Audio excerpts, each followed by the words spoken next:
Ki boleh cerita sedikit ya tentang ngevlog kemarin? Ada cerita menarik apa aja sih Ki? Kita masuk itu kita belok kanan dan itu kita masuk di kayak hutan bambu gitu. Di hutan bambu itu sebenarnya banyak banget interaksi. Di situ banyak kayak pedagang-pedagang, terus ada juga yang dia kayak orang-orang zaman dulu, Cok. Yang gua lihat di situ, yang gua rasain dan mereka lihat itu, kita jalan kaki, Cok. Cuman dengan adanya pemakaman-pemakaman buatan itu keisi semua. Jadi di saat malam satu suro atau Jumat Kliwon dulu tuh sering di atas setu itu terbang sinar. Pertama gue pakai apel jin nggak bisa, gue pakai minyak poni basawa, yang terakhir itu pakai madat. Dan gue muntah darah, Cok.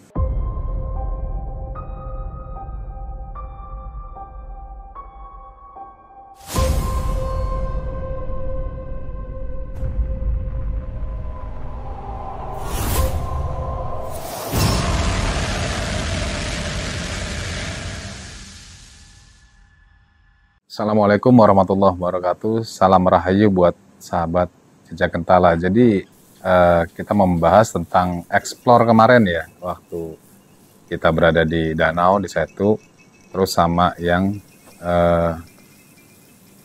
di bangunan Wingit, ruko bangunan Wingit gitu. Jadi kita mau coba ceritain detail karena kan kalau di vlog video dia nggak sedetail yang bakal kita ceritain sekarang gitu. Jadi mungkin saat kita kedatangan tamu sama Bang Coki nih buat cerita-cerita yang kemarin waktu kita vlog di Setu dan Ruko Terbengkalai gitu ya, Cok, gimana? Oke Ki, Ki boleh cerita sedikit ya tentang ngevlog kemarin? Ada cerita menarik apa aja sih Ki waktu di Setu itu? Waktu di Setu itu sebenarnya banyak banget, Cok, gitu. Banyak banget cerita ya yang memang nggak bisa ketangkep semua di video karena dari perjalanan kita masuk itu kita belok kanan dan itu kita masuk di kayak hutan bambu gitu. Di hutan bambu itu sebenarnya banyak banget interaksi, terus ada beberapa makhluk gaib karena yang gue lihat ini kerajaan gaib itu ada di tempat kayak perbukitan. Jadi kayak perbukitan, nggak ngerti itu gue tuh gunung buatan atau bukit buatan, cuman nggak ngerti. Cuman power paling kuat itu setelah pohon bambu, di situ ada satu gunung. Menurut Kiseno nih, kerajaan gaib yang Kiseno lihat tuh berbentuk apa sih Ki waktu di tempat kejadian itu? Jadi perwujudannya itu tahu istana-istana candi nggak? Iya. Kayak candi kayak misalkan istana tapi terbuatnya dari batu andesit. Iya. Dari batu andesit itu kayak candi, ada gapura, cuman dari batu andesit semua masuk ke dalam. Semakin kita masuk ke dalam itu makin banyak aktivitas gaib. Jadi aktivitas gaib itu yang gue lihat di situ saat gue udah melewati pohon bambu itu, gue ngeliat kayak orang ada jual beli di situ. Sejenis pasar. Okay. Jadi kalau kita masuk ke kerajaan itu biasanya kan ini kayak kita misalkan ziarah ke makam wali misalkan, itu kan sebelum kita masuk biasanya banyak pedagang-pedagang. Yeah. Nah di kerajaan itu pun gue lihat, gue begitu mau masuk ke inti dari kerajaan itu, di situ banyak kayak pedagang-pedagang, terus ada juga yang dia kayak orang-orang zaman dulu, Cok. Ada dia pakaian Hindu ya. Hindu Buddha gitu, kayak kain Hindu. Semua gitu. Kain putih, terus ya rambutnya panjang diikat yang cowok. Ya, dia pakai kayak konde gitu diikat, itu banyak banget. Terus yang perempuan itu cuman pakai kebaya kayak kain lah, kain segini, kebaya bawahnya tuh jarik. Itu banyak banget. Sampai begitu kita lewat itu mereka memperhatikan. Okay. Cuman begitu kita udah sampai ngelewatin pohon bambu, berbeda dimensi. Gue naik mobil nih. Tapi yang memang gua rasain ya kita itu berempat jalan kaki dan mereka memperhatikan. Dan kita masuk di lorong gaib ya. Portal. Ke portal gaibnya itu kita udah masuk, itu langsung berubah. Karena di zaman mereka itu nggak ada mobil kan. Mungkin ada kereta kencana, tapi yang gua rasa kemarin itu kita jalan kaki berempat. Gitu. Ini menarik nih Ki. Waktu Kiseno lewatin kerajaan itu Ki, nah respon si penduduk itu apa Ki? Apakah mereka terlihat seperti ini siapa gitu kan? Iya. Ini makhluk kok ada manusia bisa masuk sini gitu, atau ada respon apa, atau ada yang marah, atau ada yang biasa aja, atau ada gimana gitu, boleh cerita nggak gitu? Responnya itu kayak sesuatu hal lo yang lo lihat, lo ngeliat manusia tapi yang beda banget sama lo. Jadi kayak gimana, marah sih enggak, cuman dia kayak semuanya tuh melongo gitu. Jadi ngeliatin kayak gitu, kita gitu semuanya kayak terpanah kayak gitu. Karena kita masuk ke alam dimensi dia. Tapi nggak ada yang marah sih, nggak ada yang marah gitu ya. Semuanya itu dari tadinya dia memiliki aktivitas kanan kiri itu, begitu gue udah mulai masuk berempat sama Hendar, sama Eva, sama si Rehan itu, mereka langsung pandangannya berbalik ke kita semua. Jadi pusat perhatian. Iya. Cuman posisi gue kan naik mobil waktu itu, bawa mobil kan. Yang gue lihat di situ, yang gue rasain dan mereka lihat itu, kita jalan kaki, Cok. Karena kita mau masuk ke gerbang kerajaan. Nggak sengaja itu Ki ya? Nggak sengaja. Masuk situ tiba-tiba ada satu kerajaan. Iya. Karena di situ kan juga kayak banyak pemakaman gitu ya. Kayak banyak pemakaman, mungkin pemakaman buat orang-orang syuting kali ya, gue nggak ngerti. Cuman dengan adanya pemakaman buatan itu keisi semua, dimanfaatkan dengan makhluk astral itu. Sampai kita itu terobos, Rehan udah bilang, Ki ini kayaknya nggak bisa kita masuk nih. Gue orang yang tipikal penasaran, masa iya nggak bisa masuk? Ya, gue selagi masih gue lihat bodi mobil masuk, gue jalan. Akhirnya benar kita nggak bisa masuk gitu, nggak bisa masuk. Dan kita itu maju nggak bisa, mundur nggak bisa, ya akhirnya pecah lah mobil tuh bodinya. Nah, cuman kalau di situ Cok sebenarnya banyak banget ya. Kalau yang misalkan kita kuak semua makhluk astral. Jadi buat teman-teman besok mungkin ya malam Selasa saya coba kuak semuanya. Gitu. Banyak banget penunggunya. Yang Ki Seno rasain waktu di tempat itu tuh apa aja sih Ki? Ada sosok-sosoknya Ki yang lebih dominan di situ Ki? Kalau untuk gua tuh explore, terkadang kita itu apa ya Cok? Campur aduk. Kita merasa sedih, kita merasa kayak oh gue udah cukup kayak gini, selama ini gue mengeluh, ada yang lebih susah gue ngeliat kayak gitu. Jadi kita diperlihatkan dengan dimensi itu dengan orang-orang flashback. Jadi flashback urban legend ke zaman dulunya. Mereka itu susah banget kayak gitu, terus masih ada yang tumbuk padi, terus masih ada anak kecil yang memang gue lihat itu terlihat ya, gitu, terlintas. Terlihat. Jadi yang gue alamin kemarin itu di satu kerajaan, tapi di depan kerajaan, gerbang kerajaan itu ada pemukiman. Ada pemukiman, Cok. Dan yang gue lihat itu ya flashback ke zaman mungkin ratusan tahun yang lalu. Tapi bisa kejadiannya di tempat yang sama atau di tempat yang lain? Di tempat yang sama. Di tempat lokasi tempat yang sama. Oh, itu kehidupan sebelum kita, mungkin ratusan tahun yang lalu ya.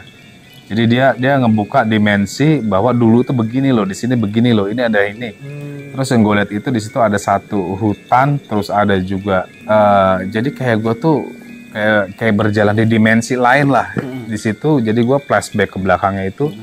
Di situ ada satu pemukiman warga dan di situ ada satu hutan, terus di situ ada satu rumah gedong, mungkin ya rumah-rumah kalau buat sekarang yang biasa gini lah. Cuman itu rumah gedong dan ditinggali orang Belanda. Jadi gue dikuak di situ gitu, dikuak di situ. Cuman untuk sampai ke tempat kita jalan terus itu lama-lama kayak ada kerajaan dan gerbang kerajaan gaib. Oh, yang tadi diceritain tadi. Nah, sebenarnya nih Ki, yang bikin Ki Seno menarik ke lokasi itu apa sih Ki? Apa ada daya tariknya tersendiri di lokasi yang Ki Seno maksud itu? Iya. Atau gimana? Jadi dulu gue pernah ya tahun sekitar 2005-2006 gue sempat turu itu tarik. Jadi kalau gue ini kan tahu itu dari kecil. Jadi di saat malam satu suro atau Jumat Kliwon dulu tuh sering di atas setu itu terbang sinar, dan itu kan pusaka gitu. Dan di saat gue udah menjadi orang spiritual, gue memahami tentang gerbang gaib bumi, terus tentang benda pusaka itu kayak apa, cara ngebuka gerbang gaib bumi ini kayak gimana. Gue cobalah waktu itu. ke lokasi itu. Ke lokasi itu. Terus? Dan di situ gue sempat mau narik waktu itu Batara Karang, Cok. Batara Karang. Batara Karang, jenglot. Luar Jadi biasa. jenglot di sini ya kalau misalkan teman-teman ada yang nggak paham, seseorang yang memang mempelajari ilmu yang dilarang dengan Tuhan. Contoh misalkan ajian Batara Karang. Batara Karang itu kan nggak bisa tembus apapun. Kebal dalam segala bentuk senjata, peluru atau apa kebal. Ajian Rawa Rontek itu ilmu-ilmu hitam semua. Ajian Pancasona. Rawa Rontek dan Pancasona, kalau Rawa Rontek itu hitam, kalau Pancasona itu masih ada hal-hal yang positifnya. Lebih ke mungkin ilmu putih kali ya, gue juga ngerti. Ya lebih positif. Karena diamalkannya biasanya diambil dari suatu ajaran. Dan jenglot itu orang mempelajari ilmu-ilmu kayak Batara Karang dan Rawa Rontek. Artinya kalau seandainya dia nggak bisa mati, dibunuh, dia dipotong, lehernya dipotong, dia menyentuh tanah, dia menyentuh bumi, dia akan hidup kembali. Oke. Nah, begitu dia meninggal ratusan tahun, dia akan menyusut. Ya, jadilah Batara Karang. Berarti jasad yang memang sudah dikuasai dengan iblis itu. Atau mungkin siluman ya. Dan di situ gue coba waktu itu mau coba tarik. Jadi tarik di situ waktu itu gue pakai media, poni basalwa. Pertama gue pakai apel jin nggak bisa, gue pakai minyak poni basalwa, yang terakhir itu pakai madat. Dan gue muntah darah, Cok. Wow. Itu kejadian berapa tahun yang lalu, Ki? Kira-kira? Sekitar sekarang 2023 ya. Sekitar kurang lebih ya hampir 20 tahun. 20 tahun yang lalu. Oh, 20 tahun yang lalu tuh Kiseno udah menggeluti. Udah main kayak gitu. Udah main gitu ya. Udah main kayak gitu. Nah, jadi pertanyaannya yang bikin Kiseno menarik datang ke lokasi itu lagi, rencananya mau penasaran ada apa lagi sih di Iya, situ? gue mau ketemu satu penari gitu. Oh, ada salah satu penari. Penari sama Ratu Buaya Putih. Oke. Jadi Ratu Buaya Putih ini pernah gue dulu itu waktu kecil diajak jalan, Cok. Waktu itu gue belum masih kecil lah, masih umur-umur masih SD lah gitu. Gue diajak jalan sama bapak gue. Dulu dia lokasinya nggak kayak gini. Kalau lo misalkan lewat situ turun kan ada pohon bambu tuh. Lewat sebelum jembatan. Iya. Ada pohon bambu sebelah kanan. Nah, ya. Bapak gue tuh waktu itu masih pakai motor Binter. Belum ada motor-motor jadul lah, masih tahun-tahun gue masih kecil lah. Motor Binter itu udah paling bagus. Begitu bapak gue ngeboncengin ke motor Binter, itu pohon bambu turun. Merunduk begini. Merunduk. Luar biasa. Tapi bapak gue selon bagus aja. Kan gue udah takut, Pak, ini kenapa gitu. Kata bapak gue, nggak apa-apa udah katanya. Jangan turun dari motor gitu. Dia stand dari motor, dia datang. Kalau nggak mau kalau kamu nggak mau diri, saya kencingin gitu. Akhirnya bapak gue bener-bener mau dikencingin deh. Itu begitu dia ngomong gitu, pohon itu diri, Cok, bambunya itu sebelum yang pintu air kan ada kan. Nah, sebelah kanan. Sebelah kanan kalau dari sini. Kalau di sana sebelah kiri. Waktu itu gue dari sono sih, masih sebelah kiri. Begitu mau dikencingin, bambunya semua naik, Cok. Dan itu ketawa ngikik. Itu baru jam 7 malam. Dulu itu angker banget di sini. Luar biasa ya. Dan gue penasaran saat gue udah bisa gini, gue penasaran nih. Ada nggak nih Ratu Buaya Putihnya? Ada nggak nih sinden yang gue tanya, gue lihat kemarin itu, yang gue lihat si sinden itu ada, memang ada. Real ada. Ya. Terus gue lihat juga ada satu buta hijau, ya penguasa di sana. Terus ada beberapa penguasa, ada buaya putih, sinden, buta hijau, terus yang kuntilanak merah di pohon bambu itu, terus pocong kembar. Ada 5. Wow. Itu, Cok. Itu yang splatteran gue lihat ya. Sebenarnya banyak ratusan di situ. Oke. Jadi yang bikin Kiseno menarik ke sana tuh itu perwujudan mereka. Perwujudan buaya putih, gue pengen tahu. Gitu. Karena memang di sini bukan artinya bualan atau mitos. Gue ngalamin sendiri waktu gue kecil, gue ngalamin. Itu pas pintu air itu pohon bambu ngerenduk. Dulu pohon bambunya banyak, Cok, nggak segitu. Dulu banyak kanan kiri. Kenapa sih, Ki? Pohon bambu kan saya juga pernah dengar cerita mitos. Kalau ada pohon bambu merungkuk, kita harus kabur. Nah, itu kenapa sih, Ki? Boleh itu rintangan, ya? Sebenarnya rintangan, Cok. Dia ngegangguin kita. Yang memang usil. Tapi kalau kita lebih berani, ya paling nggak lo bilang gue kencingin kalau nggak mau minggir. Dia kan takut dengan kencing manusia. Kenapa bisa begitu? Gue nggak ngerti deh. Pokoknya perjalanannya kayak gitu. Dia begitu bapak gue tuh udah mau kencingin, udah mau dikencingin, bener-bener dia buka sleting gitu. Dia diri pokoknya, dan itu ketawa ngakak, Cok. Kurang ajar. Gue masih kecil ya, gue nangis lah. Iya. Namanya dengar suara kuntilanak kayak gitu. Ya udah, kata bapak gue nggak apa-apa itu, katanya gangguin aja gitu. Di situ tuh memang mistiknya kuat. Mistiknya kuat aja. Mungkin karena emang dari zaman dulunya itu emang udah tempat-tempat keramat kali mungkin. Bisa Bukan dibilang keramat, Cok. Dulu waktu gue kecil aja, waktu gue kecil ya, gue ngelewatin jembatan Panus masih yang lama. Setiap pagi itu pasti ada mayat ngambang. Waduh.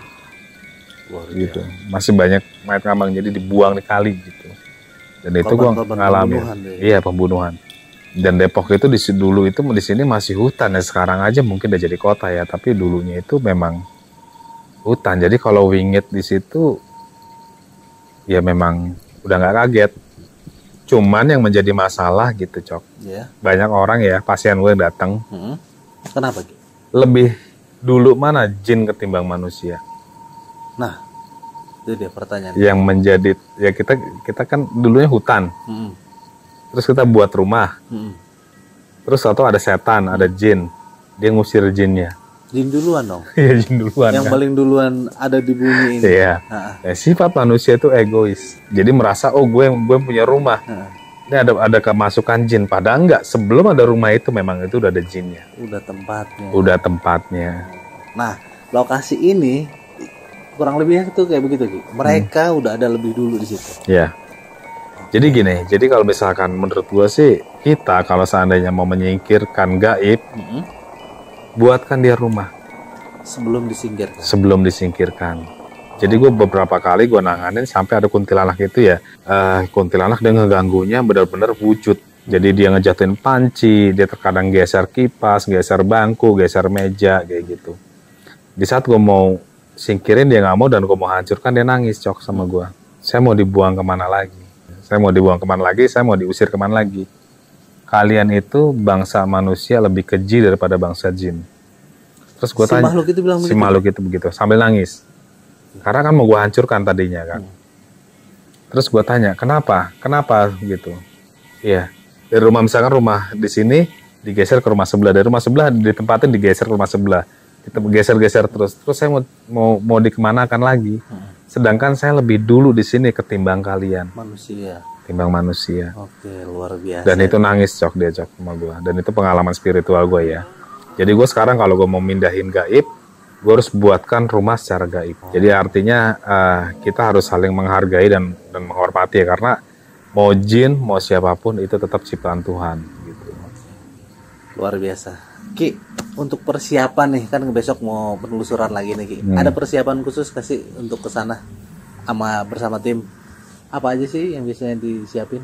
Ya, kalau misalkan besok sih cuman lebih prepare aja ya, lebih prepare, lebih terkontrol gitu. Jadi kalau misalkan kita ini buat teman-teman Jejak Kentala terkadang nggak kekontrol nih, karena memang kalau untuk gaib itu nggak bisa direncanakan, atau dia bisa langsung masuk kayak gitu. Jadi nggak bisa direncanakan.